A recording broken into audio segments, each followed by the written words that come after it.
En otra versión dice animal, no percibe las cosas que son del Espíritu de Dios, porque para él son locura y no las puede entender, porque se han de discernir espiritualmente.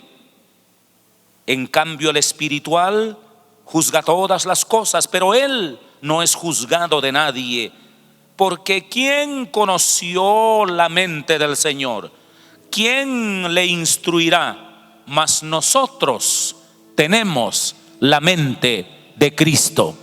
Levante sus manos y diga conmigo, todavía no aplauda, levante sus manos y diga conmigo: yo tengo la mente de Cristo, pienso como Jesús, amo lo que Jesús ama, hago lo que Jesús hace.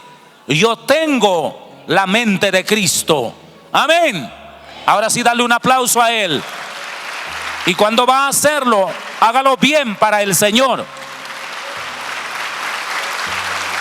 Diga: yo amo a Jesús.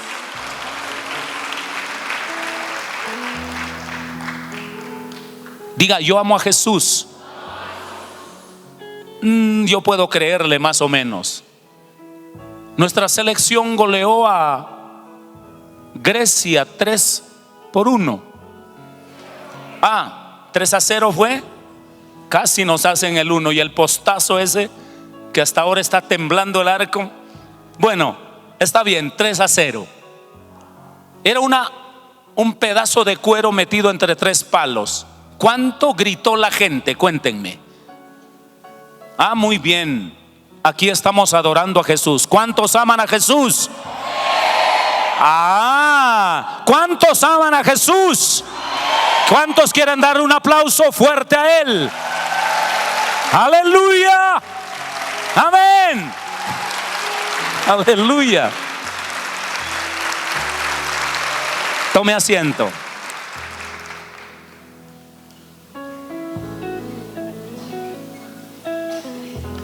Hoy vamos a hablar de la palabra de Dios.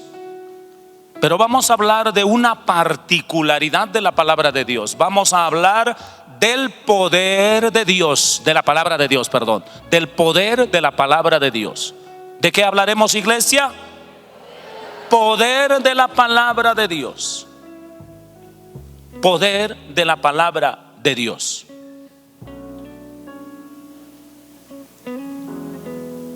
El pasaje nos habla de eso. Y hay 4 cosas que enfatizan la palabra de Dios. Uno es sabiduría. Está en el versículo 1 al final. De sabiduría dice allí. Sabiduría.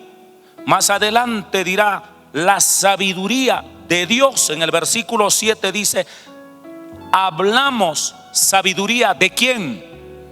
Entonces, sabiduría. El poder de la palabra consiste en la sabiduría que ella contiene. 2, el poder de la palabra consiste en el misterio que ella contiene. La palabra de Dios contiene un misterio. El mismo versículo 7: mas hablamos sabiduría de Dios en misterio. La sabiduría oculta, está oculta, reservada, escondida, la cual predestinó antes de los siglos para nuestra gloria. Es una sabiduría que está oculta desde antes de la creación del mundo. Y es una sabiduría que después que el mundo termine conducirá a la gloria. Es una sabiduría grandísima. No es una superchería esotérica. No es la bolita de cristal, el horoscopito, una venezolana hablando en una cadena de televisión allí. No, no es eso. No. Es una sabiduría eterna. Es un misterio eterno. Diga misterio eterno. El otro es revelación, versículo 10. pero Dios nos las reveló a nosotros por el Espíritu. Revelación, el poder de la palabra es la revelación. Versículo 14. El poder de la palabra consiste en el discernimiento, o pertenece a la palabra el discernimiento. Dice: el hombre natural no percibe, no comprende, no entiende, no escudriña, no asimila las cosas que son del Espíritu de Dios, porque para él son locura, y no lo pueden entender, porque se han de discernir, comprender, entender, explicar espiritualmente. Entonces ahí está la palabra. El poder de la palabra consiste en la sabiduría, en el misterio, en la revelación y en el discernimiento. Primero es sabiduría. Segundo es ¿qué? Misterio. Tercero es revelación. Y cuarto, discernimiento. Para los que están tomando notas, este pasaje habla del poder de la palabra de Dios. El poder de la palabra de Dios anuncia la sabiduría. Versículos 1 al 5. ¿Qué anuncia el poder de la palabra de Dios? La sabiduría. Ya explicaremos qué tipo de sabiduría es. 2 versículos 6 al 9. El poder de la palabra de Dios conoce el misterio. ¿Conoce qué? El misterio. Versículos 6 al 9. Ahí se nos explica que esa palabra de Dios conoce el misterio eterno. En eso consiste su poder. El poder de la palabra de Dios, en tercer lugar, versículos 10 al 13, entrega la revelación, pero Dios nos las reveló a nosotros por el Espíritu, dice la Biblia. O sea, el poder de la palabra entrega la revelación. Versículos 10 al 13. Versículos 14 al 16. Discernimiento. El poder de la palabra de Dios domina, maneja, fluye en el discernimiento. Así que, ¿qué hace la palabra de Dios? En primer lugar, anuncia la sabiduría. En segundo lugar, ¿qué hace, iglesia? Conoce el misterio. En tercer lugar, entrega la revelación. Y en cuarto lugar, domina el discernimiento. En eso consiste el poder de la palabra de Dios. Bien, esta palabra, la de Corintios, se escribió unos 25 años después que Jesús murió. Más o menos 20 años después que Cristo murió y resucitó, un osado discípulo, joven todavía él,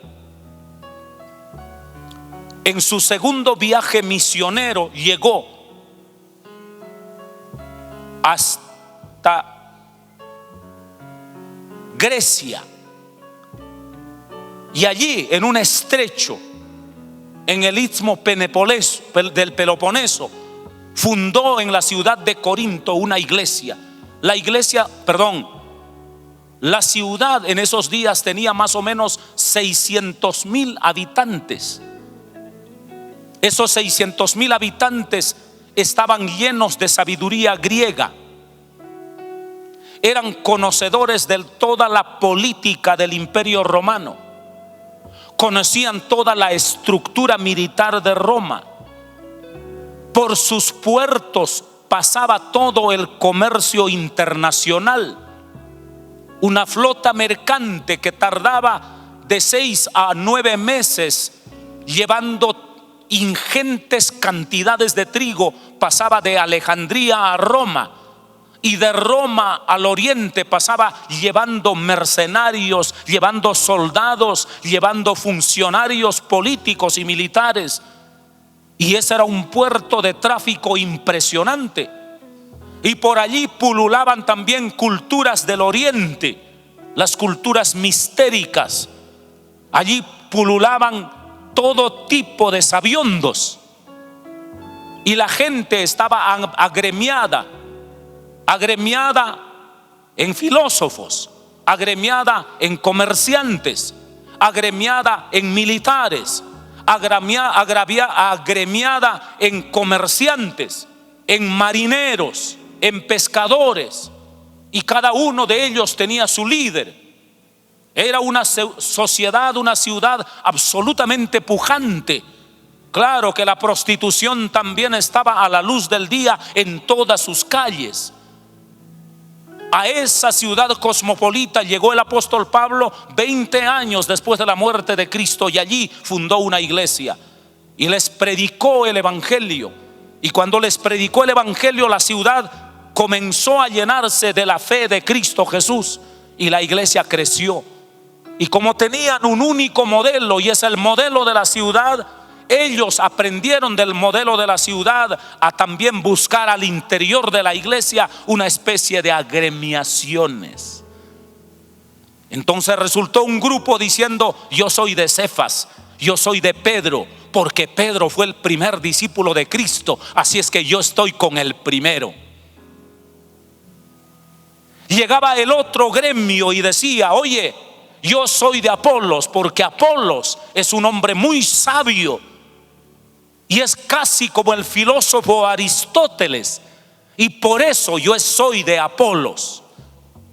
Y otro grupo decía: yo soy leal, yo estoy con el apóstol Pablo, porque él me evangelizó. Y entonces comenzaron las agremiaciones al interior de la iglesia, y se estaban peleando un grupo con otro. Y resultó por allí un grupo que pretendía espiritualidad y decía: oiga, si tú eres de Pedro, si tú eres de Pablo, si tú eres de Apolos, por las razones que ya mencionaron, yo soy de Cristo. ¿Cómo les quedó el ojo? Y pusieron a Cristo al nivel de Pedro, al nivel de Pablo, al nivel de Apolos. O sea, Cristo era otro grupúsculo más allí, otro caudillo más, sacando su pequeña secta. Y el apóstol Pablo, al saber de esa división al interior de la iglesia, escribió esta carta. A raíz de esa división interna de la iglesia, el apóstol Pablo, al escribir esta carta, no solo se limita como un líder miope a regañarlo por el error, sino a revelarles cuán grande era la vocación, el privilegio, el misterio que ellos habían recibido, como para ponerse a pelear por tonterías, diciendo que yo soy de Pedro, de Apolos, de Pablo, y poniendo a Cristo en la contienda. Qué miserables, qué ridículos, qué mezquinos son, peleándose por tonterías, cuando su privilegio es mucho más grande, su destino es mucho más alto, su llamado es tan trascendente. Son ustedes unos inmaduros que están peleando por mezquindades. Necesitan madurar. Por eso voy a hablarles del misterio de Dios. Hablamos del misterio entre los que han alcanzado madurez, no entre los que se están peleando por cosas básicas. Querida iglesia, estamos llamados a madurar.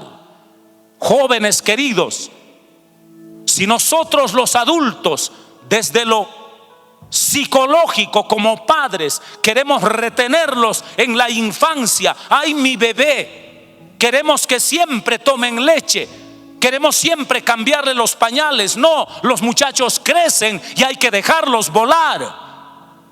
Maduran por puro proceso biológico. Y la iglesia también debe madurar. Cuidado con la nostalgia de querer mantener siempre infantes a nuestros hijos. Pero el mismo riesgo, por analogía trasladada a la iglesia, a veces queremos mantener la eterna infancia de la iglesia dándole siempre leche. No queremos hablarles de las profundidades porque creemos que no lo van a entender. o al no entenderlo se van a ir de la iglesia.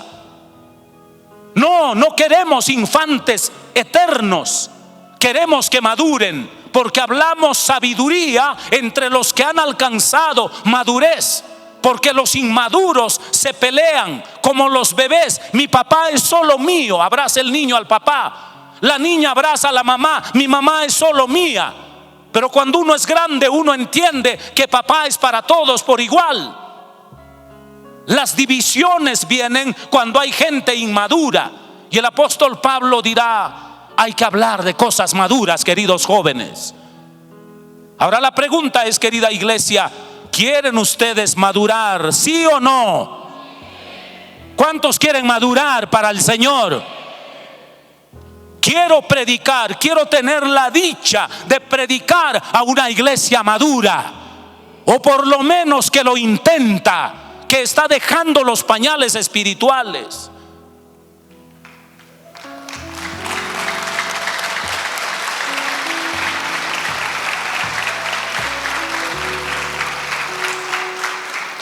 Ahora bien, el apóstol Pablo dirá: ¿y quién es Pedro?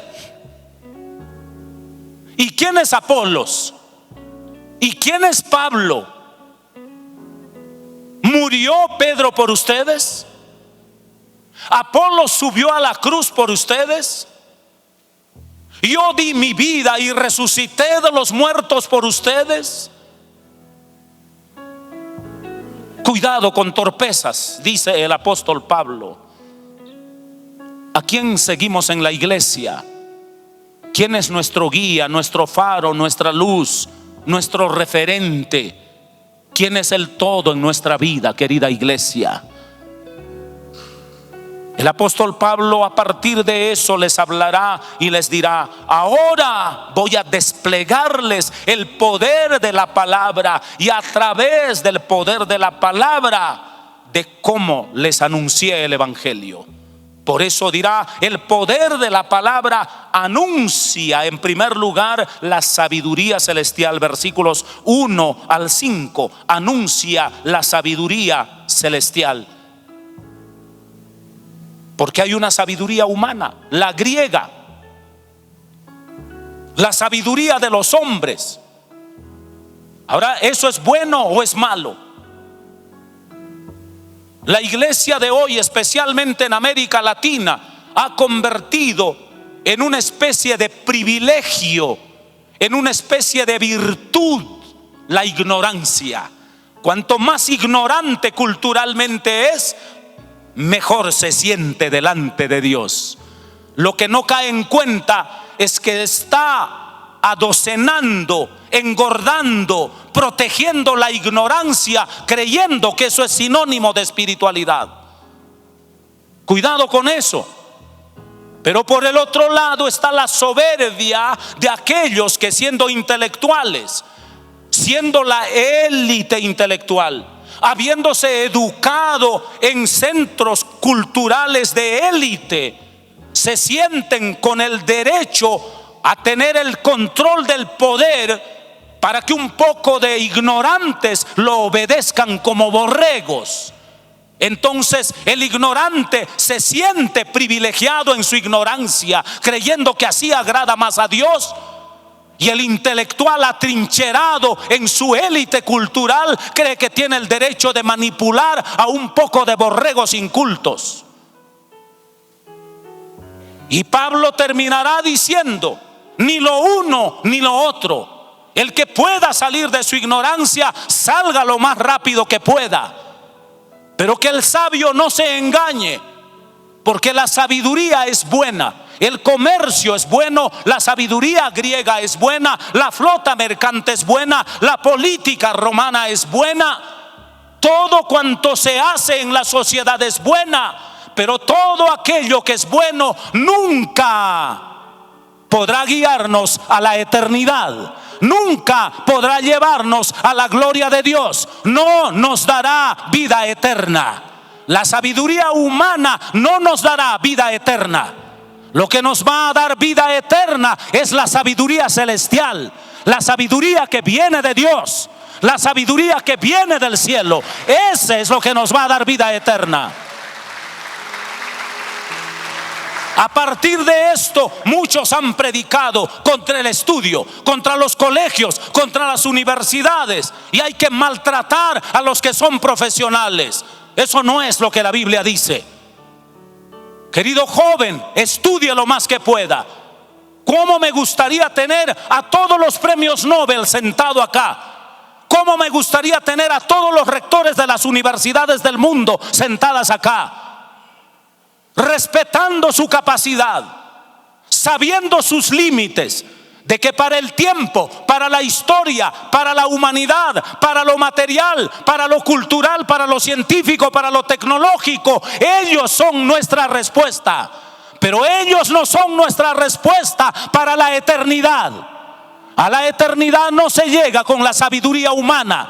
A la eternidad solo se llega con la sabiduría de lo alto, la sabiduría celestial. Aplauda fuerte. Y ya es hora de que nuestra iglesia no acaricie la ignorancia como si fuese una virtud, creyendo que por ignorantes agradamos más a Dios.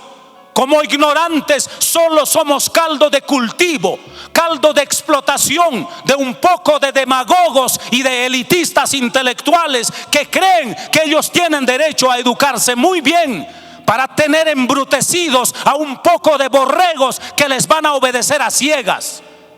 Cuidado con eso. Nuestra iglesia necesita salir de su ignorancia.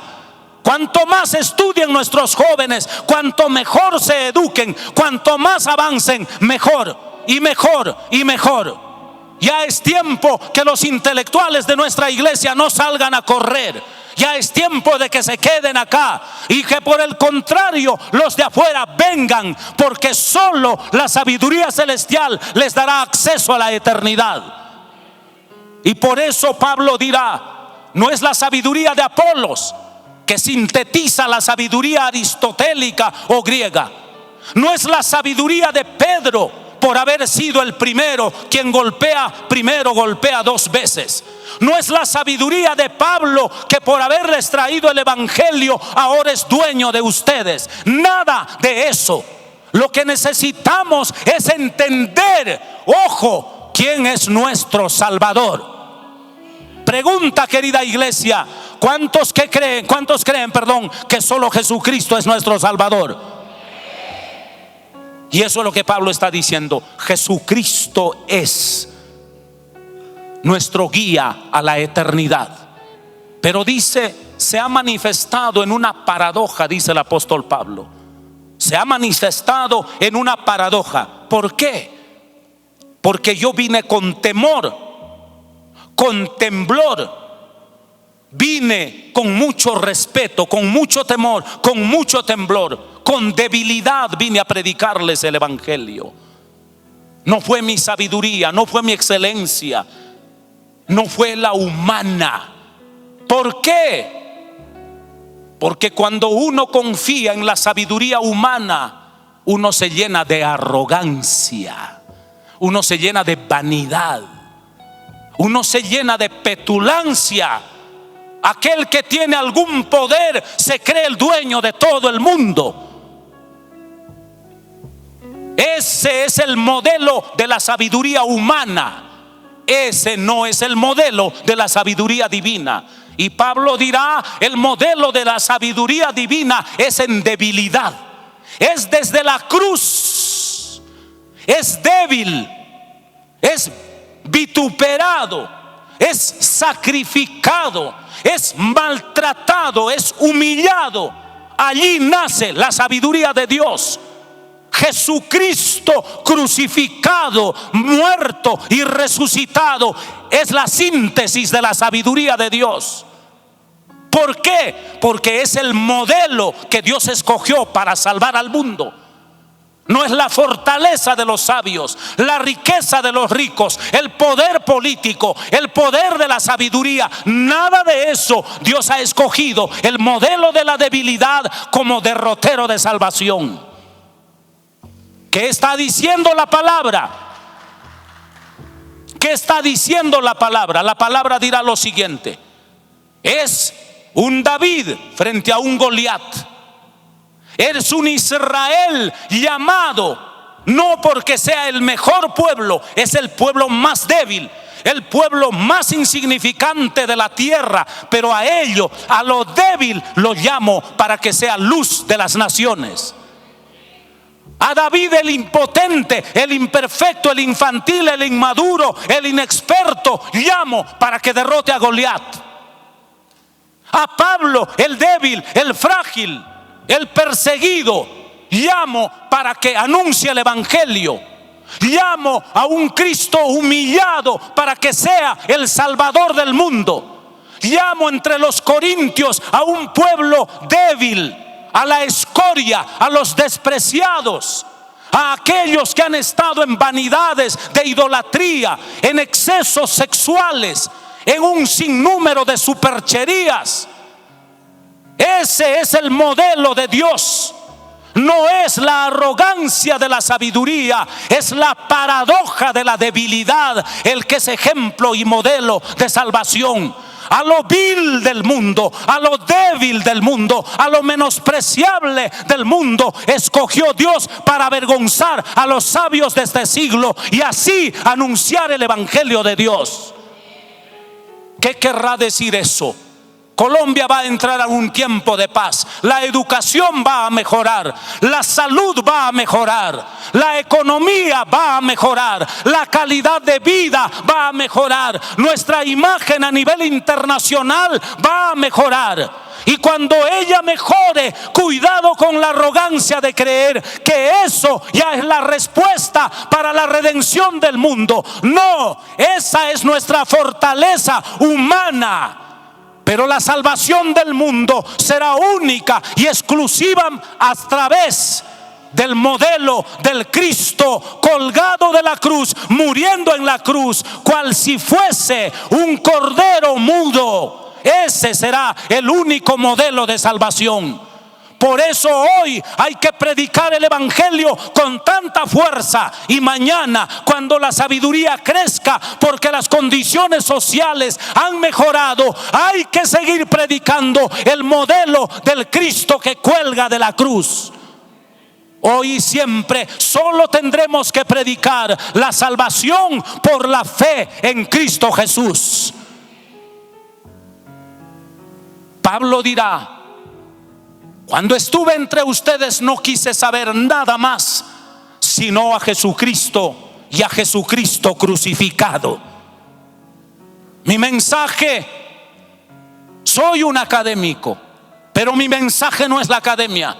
Yo no soy predicador de la academia. Mi predicación no es la sabiduría humana. Mi predicación es el Cristo que salva hoy, mañana y hasta la eternidad. Solo eso predicaré. Y necesitamos una nueva generación de predicadores. Ojalá más sabios que apóstol Pablo, más sabios que Cefas o Pedro, más sabios que Apolos, más y mucho y mil veces más sabio que este servidor. Me alegra, ojalá estos jóvenes estén escuchando esta palabra. Prepárense lo más que puedan, pero sin engañarse y sin engañar a los demás, que eso nos salvará. Solo Cristo colgado de la cruz como sabiduría divina, hoy y siempre será el Salvador de la humanidad entera. Ahora sí puede darle un aplauso a Dios si quiere.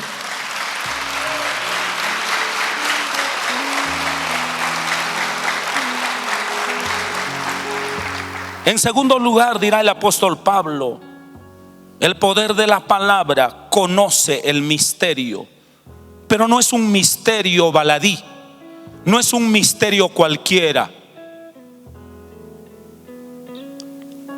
Un horóscopo, una bola de cristal, unos naipes, un chamán, un brujo, un adivino, un sortílego, un cartomántico, alguien que tiene vuelos planetarios o platanarios, como alguien dijo. Debe ser la rana platanera. A veces juegan con la superchería. Unos parece que a veces aciertan no me sorprende que acierten. Malo no sería. Hay la ley de la probabilidad matemática. De allí nació la ciencia de la estadística, de las probabilidades. Así que no me sorprende que acierten. Después de equivocarse 1000 veces, que acierten 10 veces, pues, oiga, ya es algo, ¿no? Justifican la especulación. Pero no es eso lo que nos interesa. Y uno dice acá desde nuestra trinchera evangélica, a veces decimos, es que ellos son perversos, pecadores, ignorantes, están en maldad, etcétera, etcétera, etcétera. Pero no jugamos a lo mismo cuando decimos, hermano, quiero que por favor ore por mí a ver cómo me va a ir mañana. Me voy a casar con una negrita, una blanquita, una india, una... No, mañana me voy a comprar un carro, una bicicleta o una escoba. Pues a veces jugamos a lo mismo. Estamos limitándonos a los famosos misterios circunstanciales, pequeños, jugando a la bolita de cristal acá. Cuando Dios nos ha revelado un misterio gigantísimo, está oculto desde la eternidad. Y decide mi destino eterno porque me lleva a la gloria. Y se revela en el tiempo cosas que ojo no vio, cosas que oído no oyó, cosas que no han subido al entendimiento del hombre. Son las que Dios ha reservado para los que le aman. ¿Cuántos aman a Cristo aquí? ¿Cuántos pueden decir yo amo a Jesús? ¿Cuántos pueden decir yo amo a Jesús? Y allí está la palabra. Para aquellos que aman son las que Dios ha reservado. Este misterio está reservado para ellos, o estaba reservado para ellos. Pero dice, pero manifestada por amor aquí, ahora. El misterio se manifestó, se nos entregó, llegó. Curioso, el misterio llegó. Hay un relato, 8 siglos antes de Cristo más o menos, ya circulaba el famoso mito de la esfinge de Tebas. En Tebas había un camino que unía a Oriente con Occidente. Por allí transitaban pequeños y grandes, era el único pasaje que unía en aquel entonces a Oriente con Occidente. De entre las montañas inaccesibles, de pronto cuando un transeúnte pasaba por allí, salía la esfinge al paso del viajero y le planteaba un enigma. El que descifraba el enigma seguía su camino. El que no descifraba el enigma era devorado por la esfinge monstruosa y se lo tragaba. Y él planteaba el siguiente enigma al viajero para que continuara su viaje. ¿Cuál es el animal que al amanecer camina con 4 patas, al mediodía camina con 2 y al atardecer camina con 3? Si contestas, me resuelves el enigma, te dejaré continuar tu camino. Si no la resuelves, te voy a tragar. Y de eso se alimentaba la esfinge monstruosa de Tebas. Ahora, yo no voy a resolver el problema. Si no quieren que la esfinge se los trague, ustedes descifren el enigma. Pero aquí me voy a referir por paralelo al enigma de la Biblia.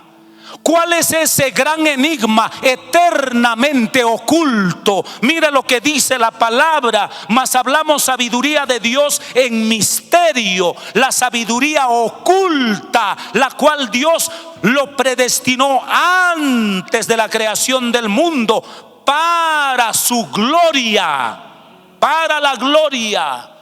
Antes de la fundación del mundo hasta la gloria. O sea, el tiempo es apenas un suspiro de ese gran misterio.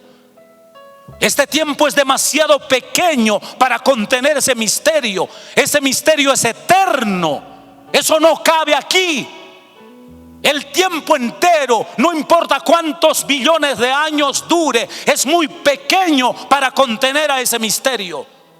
Y aquí dice la palabra: predestinada desde antes de los siglos y destinada para nuestra gloria, la que ninguno de los príncipes de este siglo pudo descifrar, porque si la hubieran descifrado, nunca habrían crucificado al Señor de la gloria. Ahora mira lo que dice la palabra. En aquello del enigma de Tebas, era quien proponía la esfinge al incompetente de descifrar, al que aniquilaba. El dueño del enigma tenía el poder de aniquilar. Pero qué paradoja cuando nosotros vamos a la Biblia. Quien plantea el enigma eterno es nuestro Dios. Y el hombre tiene la oportunidad de descifrar el enigma, pero no lo descifra. Y ante su incompetencia mata a aquel que encierra el misterio. ¡Qué paradoja! Dice: si hubieran descifrado el misterio, no habrían matado al Señor de la gloria. Lo que no entiendas, destrúyelo. Lo que no entiendas y no comprendas, mátalo, aniquílalo, acábalo. Lo que te queda grande, atáquelo, condénelo. Qué pequeños, qué mezquinos, qué ignorantes, qué limitados somos. Así trabajamos siempre. El misterio que venía de Dios le quedó grande. Le quedó grande al modelo religioso de aquel entonces. Le quedó grande al modelo legalista. Le quedó grande al modelo ritual. Le quedó grande al modelo político. Le quedó grande al modelo histórico. A todos los modelos le quedó grande. Como les quedó grande, terminaron matándolo. Qué iglesia tan miope que a veces tenga en sus manos un destino tan grande, un recurso tan grande, una verdad tan grande, y no la sepa valorar. Dios, abre nuestros ojos para que veamos tu verdad. ¿Cuántos quieren que Dios abra sus ojos? Levante sus manos y diga conmigo: Señor, abre mis ojos para que pueda ver tus maravillas. Amén. ¿Quiere darle un aplauso al Señor? Y sucede que este pueblo mató a Jesús. Y Pablo dirá: ¿quién es el misterio oculto? Voy a descifrar aquí el misterio, hermanos míos, para que no haya especulaciones. Este sí, no el de Tebas. El de Tebas lo va a descifrar usted. El misterio eterno, el de Dios. Pablo dice allí, lo dice en Romanos, lo dice en Efesios. El misterio oculto desde la eternidad es el plan de salvación por la fe en el Jesucristo crucificado, muerto y resucitado. Ese es el misterio oculto. El misterio oculto no es otra cosa. Es el plan de salvación de nuestro Dios. Dios quiere que todos los hombres vengan al conocimiento de la verdad. Él no quiere que ninguno perezca, sino que todos procedan al arrepentimiento. Él no quiere ni siquiera la muerte del impío.